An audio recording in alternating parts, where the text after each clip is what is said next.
Have you ever entered a room, said nothing, and somehow, everything changed? People suddenly stop laughing, their posture stiffens, they avoid eye contact, you sense something shift, like you just turned the volume up on a frequency no one else wanted to hear. Here's the truth. You didn't do anything wrong. But your energy did something right. It told the truth, silently. And some people aren't ready for that. Because when your presence is rooted, honest, and unapologetically clear, it triggers what they've spent years avoiding, their own shadow. This is not woo. This is not spiritual fantasy. This is psychology, physics, and biology, woven together in a way most people never talk about. Today, we will. Chapter 1. What is energy, really? Let's demystify it. When I say energy, I'm not talking about incense, tarot cards, or chanting on mountaintops. I'm talking about the invisible field you broadcast every second, made up of your thoughts, your emotions, your subconscious beliefs, and your nervous system's current state. This isn't an opinion. It's backed by science. Everything is energy, and that's all there is to it. Albert Einstein. From quantum physics to neuroscience, we now know every object, every cell, every thought has a frequency. Your body is not just flesh, it's vibration.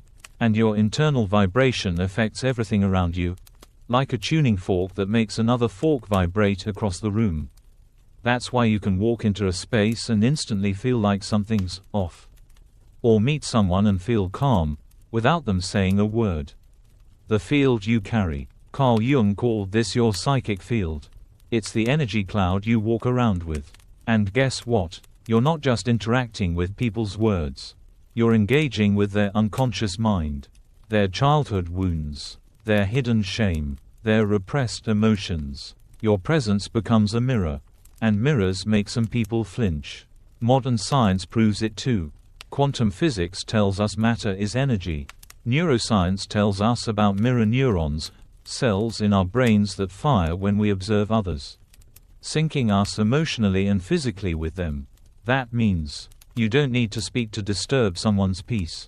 Your nervous system is already talking to theirs before you say a word.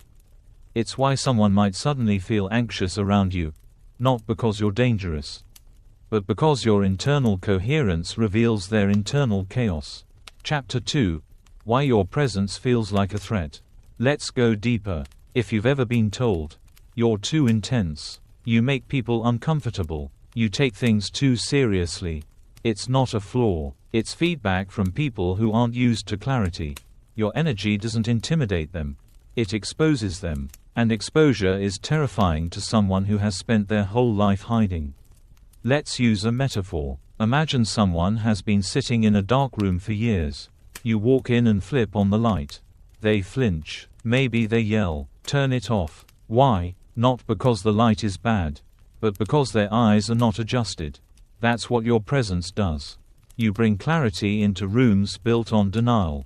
Your nervous system speaks louder than your mouth.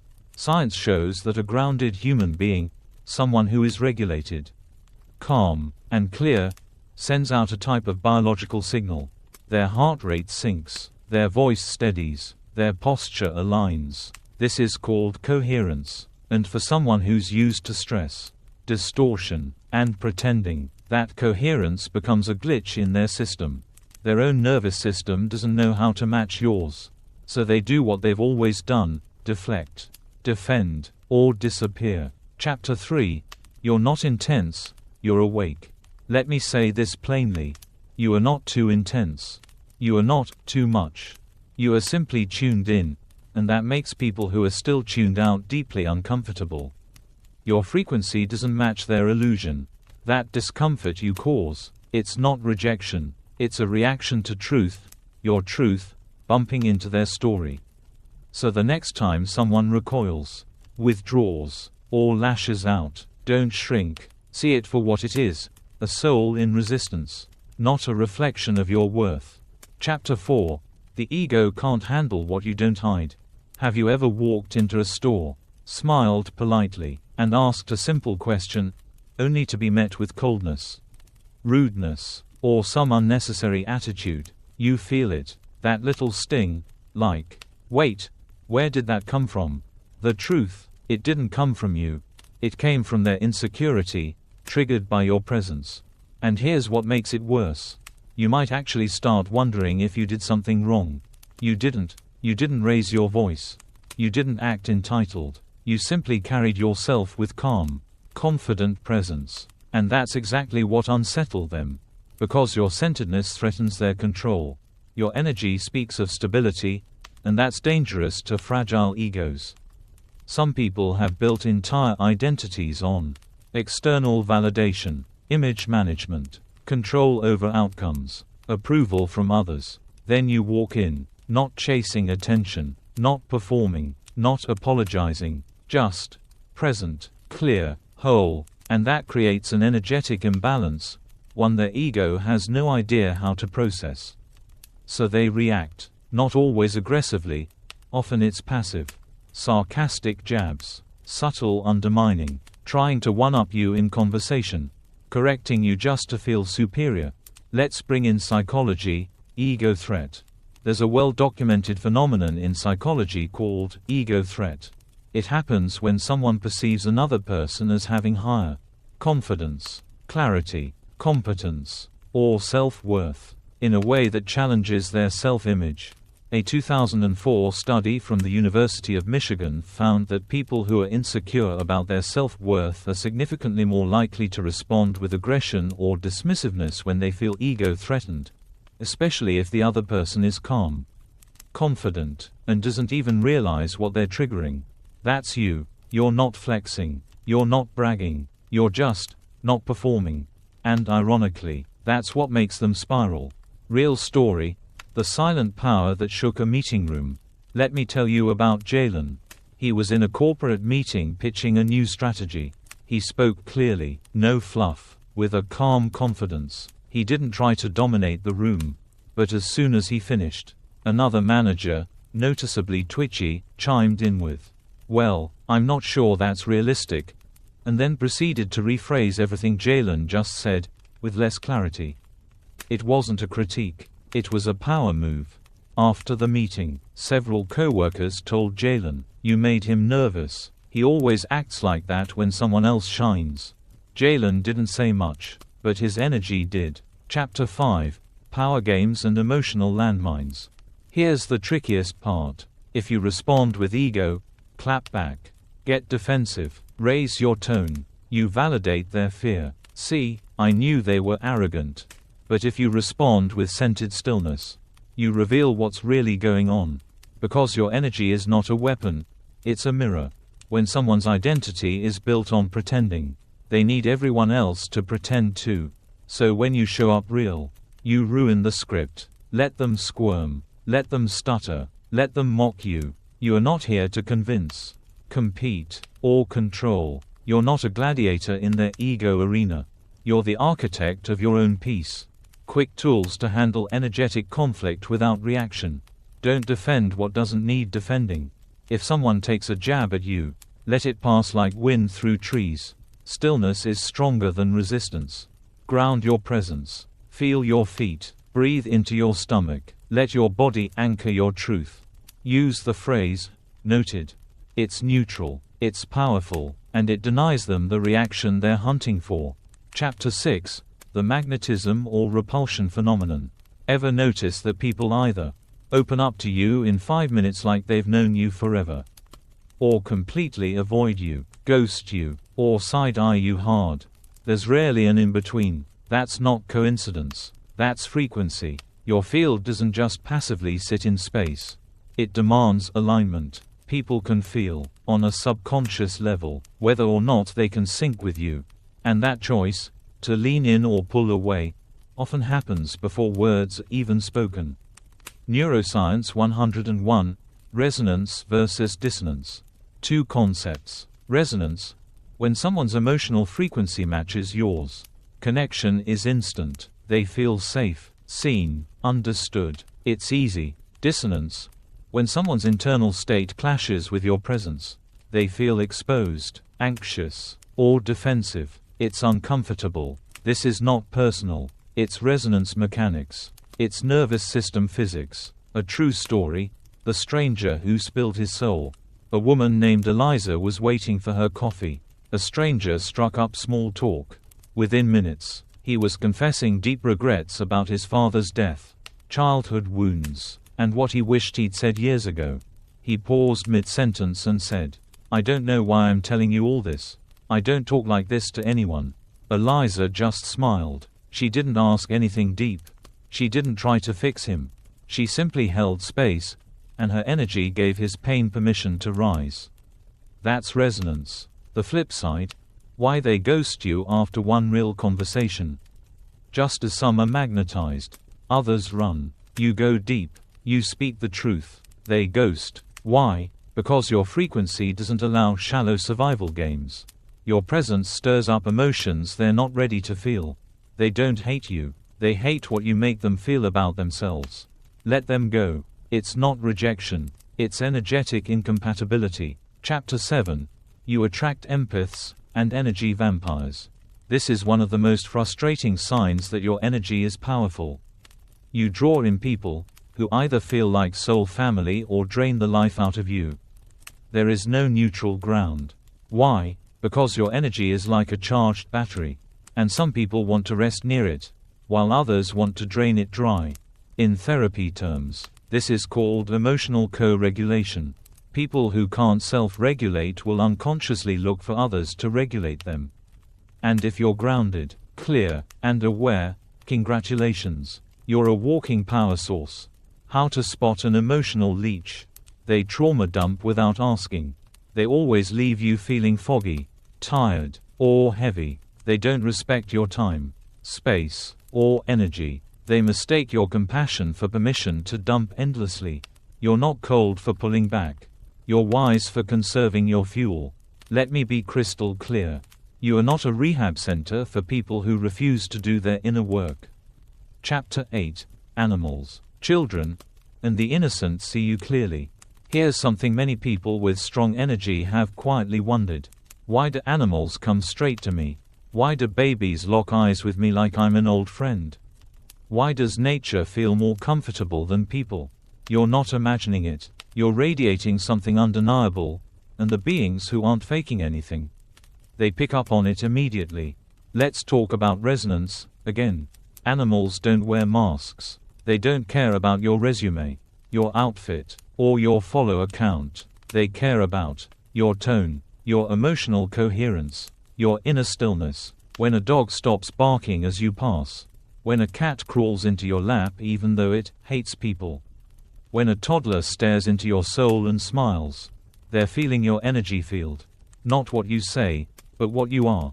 Plants respond to your energy too. Ever heard of Cleve Baxter? He was a polygraph expert in the 1960s who hooked plants up to lie detectors. What he found shocked the scientific world. Plants responded to human thought, especially intention. When someone intended to harm a leaf, the plant reacted instantly on the polygraph, even before any action was taken. Whether or not you believe in every detail, the message is clear. Life, in all forms, recognizes truth. If you've ever wondered why your home becomes a jungle even though you don't know how to take care of plants, it's because your energy is nurturing, alive, calm. Chapter 9. When you can't tolerate the fake anymore. Let's flip the lens. It's not just that animals and kids are drawn to you. It's also that inauthentic environments literally repel you. Small talk feels painful. Crowded parties feel suffocating. Fake politeness makes your skin crawl. People-pleasing conversations drain your soul. Why? Because you've done the work. You've stopped pretending. And now, pretending feels like poison. Jung's shadow and persona. Carl Jung outlined this perfectly with two concepts. The persona, the mask we show the world. The shadow, everything we hide. When you show up maskless, you threaten everyone who's still clinging to their costume. Not intentionally, not aggressively, but energetically, you shatter the illusion of everything's fine just by being present. Real-world example, group conversations and sudden silence. You're sitting in a group. Everyone's joking, skimming the surface. You say something real, Maybe a quiet truth about your week. Your mindset. Your boundaries. Suddenly, the air gets heavy. The laughter stops. People shift in their seats. Someone says, "Whoa, that's deep," like you've ruined the party. No, you didn't ruin anything. You just refused to feed the performance. And people who rely on performance don't know what to do with truth. You didn't say anything wrong. You said something real, and realness disrupts illusions. Chapter 10. Projection. When people use you as a mirror. Let's break this down clearly. Every human has a shadow, a part of themselves they repress, deny, or hide from others and themselves. And when they encounter someone whose energy is clear, that energy becomes a mirror. They see themselves, and they don't like what's looking back. What happens next? The projection cycle. Instead of owning what they feel, people project it. You're too much, right pointing arrow, they're uncomfortable with depth. You're intimidating, right pointing arrow, they feel small. You're full of yourself, right pointing arrow, they're disconnected from their own worth. You're fake, right pointing arrow, they're not honest about their own masks. Projection is the ego's favorite defense. Rather than say, "I feel insecure around your strength," they say, "You think you're better than everyone." Rather than say, "Your clarity makes me uncomfortable," they say, "You're intense. You're not the problem. You're the mirror." Key insight. The more unconscious they are, the harsher the projection. Highly unaware individuals will react more violently to grounded presence. Why? Because they've built an entire identity around not seeing themselves. You don't need to push back. You don't need to fight. Just know, their reaction isn't about you. It's about the part of them you accidentally woke up. Chapter 11. The cost of not protecting your energy. Now we hit the deepest danger. If you don't protect your energy, you don't just get tired, you begin to lose yourself. Here's how it happens. You start doubting your intuition. You wake up anxious and don't know why. You say yes to things that don't feel right. You lose track of your own needs, your own voice, your own clarity. You've absorbed so much noise, you can't hear your own signal anymore. Emotional contamination is real. There's a term for this: emotional contagion. It means that your nervous system can literally catch someone else's emotional state, just like a virus. You spend an hour with someone who's angry, sad, or bitter, and by the time you leave, you're carrying it, without even realizing it. Multiply that by every phone call, DM, work meeting, social scroll, and no wonder you feel drained.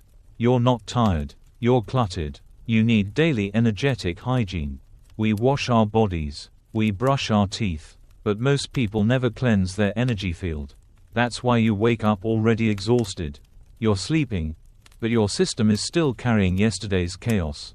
Here's the good news. You can clear it, fast, daily, without candles or crystals. Coming in the next part, full breakdown of energetic cleansing rituals plus practical boundaries. Part 4. Protecting your energy without losing your heart. Chapter 12.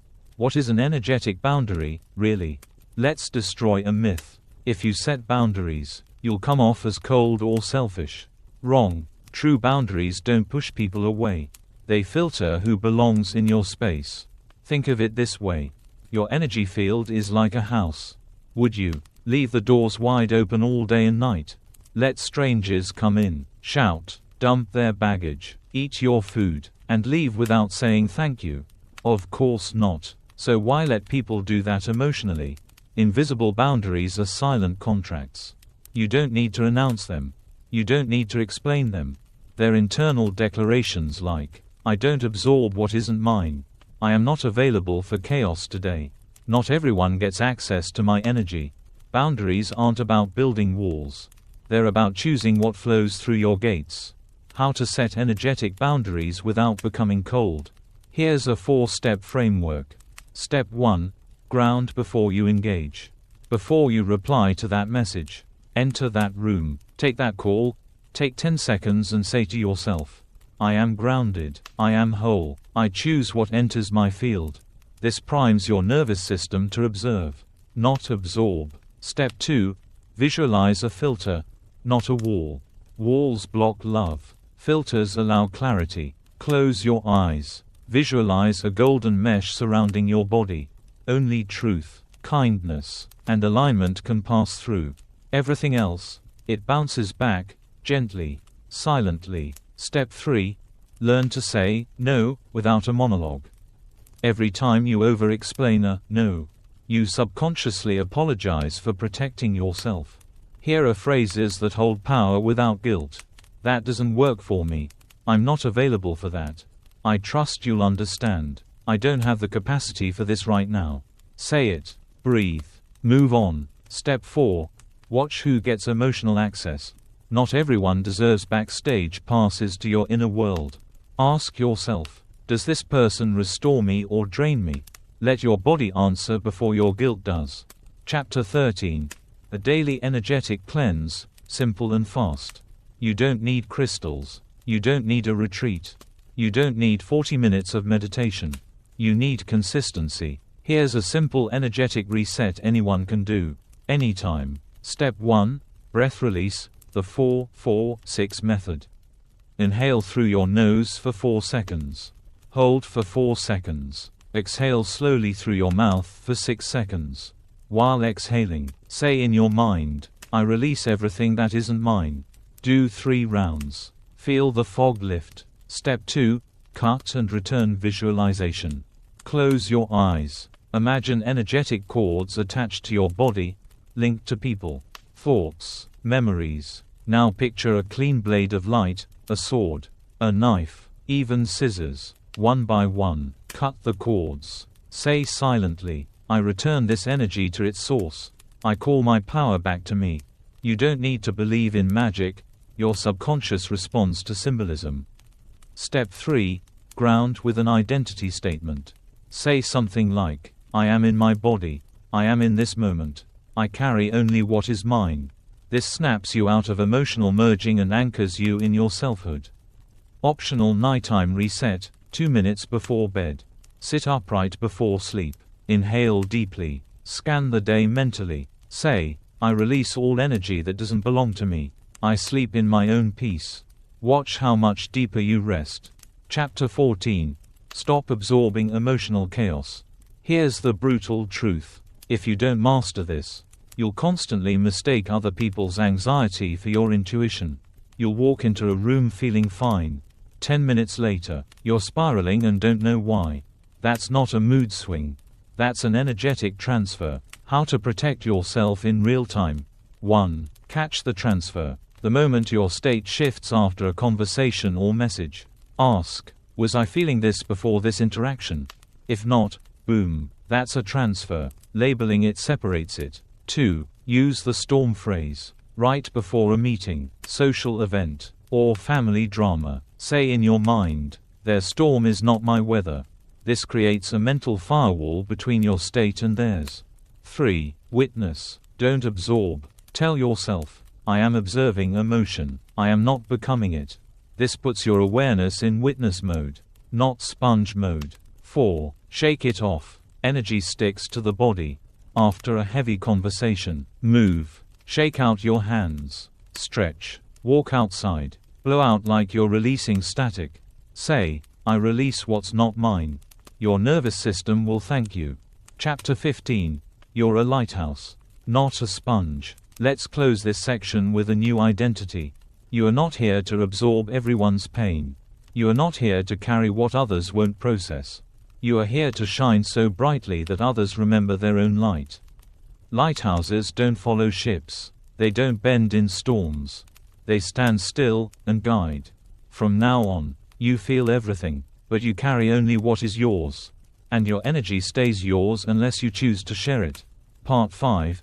Your energy isn't a problem, it's your purpose. Chapter 16. Why you were given this energy. Let's ask the question no one ever asks. Why do I feel so much? Why do I see through things others miss? Why have I always been so aware, even when I didn't want to be? Here's the answer. Because you were never meant to be normal. You were meant to see clearly in a world designed to distract. You were meant to feel deeply in a culture that numbs.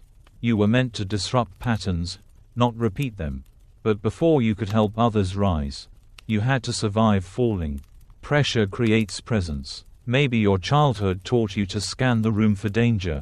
Maybe you were the emotional anchor for broken parents. Maybe you learned to feel what others couldn't say, just to stay safe.